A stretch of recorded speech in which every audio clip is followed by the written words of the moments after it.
সারা বছর সকালবেলা ঘুম থেকে না উঠলেও শীতের মধ্যে আমি ঘুম থেকে সকাল সকাল উঠে যাই। কিসের জন্য উঠি জানেন? গরম রুটির সাথে আমার আবার শীতের সবজিগুলো খেতে খুবই ভালো লাগে। এই জন্য সকালবেলা উঠেই আমি চেষ্টা করি গরম রুটি বানাতে, আর হলো গরম গরম সবজি রান্না করতে বা কোনো একটা ভাজি করতে। এই জন্য আমি শীতের সময় শীতের সবজিগুলো সবসময় রুমে রাখার চেষ্টা করি। শীতের সবজি কিন্তু ভালোই লাগে, এখন কিন্তু অনেকটাই দাম কমেছে। আমি তো এখন আরও বেশি বেশি খাবো।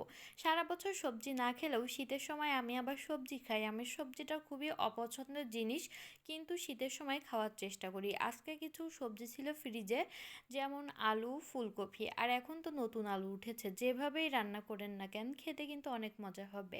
আর সাথে দিয়েছিলাম পেঁয়াজের ফুল। পেঁয়াজের ফুল দিলে কিন্তু ভাজিটা একটু মিষ্টি মিষ্টি হয়, খুবই মজা হয়। তো পেঁয়াজের ফুল লাভাররা কই থাকতে সারাদিন কমেন্টে অবশ্যই বলবেন যে পেঁয়াজের ফুল দিলে কিন্তু ভাজিটা বা সবজিটা বেশি মজা হয়। আমার মনে হয় ভাজিতে পেঁয়াজের ফুল দিলে বেশি ভালো লাগে, কারণ একটু মিষ্টি মিষ্টি হয়, রুটি দিয়ে বা গরম ভাতের সাথে খেতে কিন্তু খুবই অসাধারণ লাগে।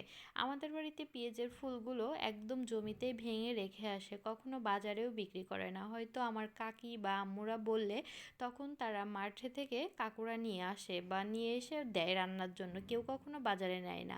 আর সেটাই আমি ঢাকাতে কিনে খাই। এখন বাড়িতে যদি কাউকে ফোন দিয়ে বলি যে আমি এখন কিনে খাই এগুলো, সবাই তো হাসবে যে আগে বাড়িতে কত ছিল, কত খাইতে বলেছি, দেখো মজা লাগে, কেউ কখনো খাওয়াই নেই। এগুলো মানুষ খায়, এগুলো খাওয়া যায়, আর এখন তোমরা কিনে খাও। আসলে এরকমই, যাদের বিয়ে হয়নি তারা কখনো খাবার দাবার নিয়ে বাড়িতে ঝামেলা করবেন না। আমি অনেকে ঝামেলা করেছি, কিন্তু এখন দেখি যে খাবারগুলো আগে রান্না করলে আমি বিরক্ত ফিল করতাম, সেটাই এখন আমার কাছে বেশি মজা লাগে। এইরকমই সবার হয়, কারণ এক মাছ মাংস সবসময় খেতে ভালো লাগে না।